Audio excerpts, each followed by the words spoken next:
And I wanted to ask you, does weather influence property decisions? Is it something that goes into, what you do and what people do to try to improve their homes? Yes, I think it absolutely influences property decisions. And, there are a lot of ways that you can help protect your home from flooding or at least reduce some flooding, elevating your home to the proper elevations.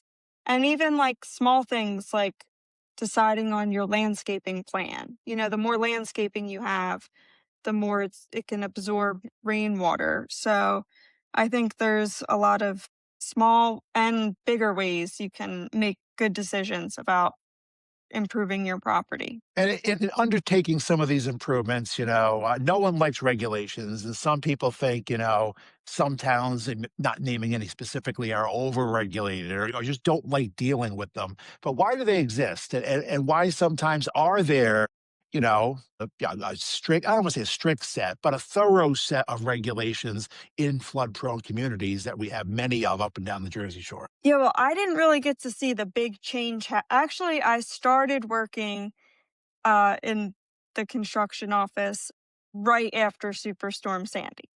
Yeah. So it was literally like, I feel like when a big change happened. So I saw it happen, but I didn't really see what it was like before that. But a lot of the times these regulations happen because it's like from lessons learned from Sandy and all the homes that were flooded, and FEMA came in and said these homes need to be built higher.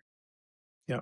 And it's hard to believe we're already coming up on what, this is the 15th anniversary this year of Irene, which was a storm that wasn't as bad as forecast. And then next year will be the 15th anniversary of Sandy, which was every bit as bad as forecast. It's hard to believe, a decade and a half since those kind of benchmark storms struck the Jersey Shore. To end our show tonight, Dan, I'll ask you, what is one thing meteorologists wish the public understood?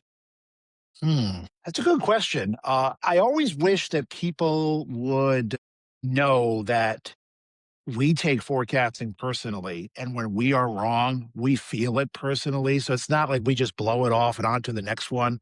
We're very humbled by Mother Nature when she teaches us a lesson. We want to know why we got it wrong, and especially in the summertime when people are planning, graduations and weddings and beach days and family reunions and so much stuff around our forecasting. If we get it wrong and mess up someone's plan, we feel it and we feel bad.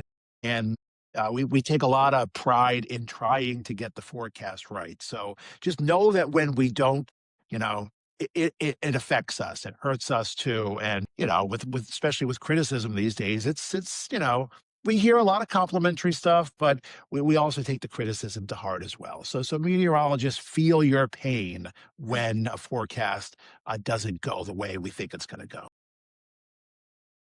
Well, I thank guess, you, Dan. and that's our quick show this evening.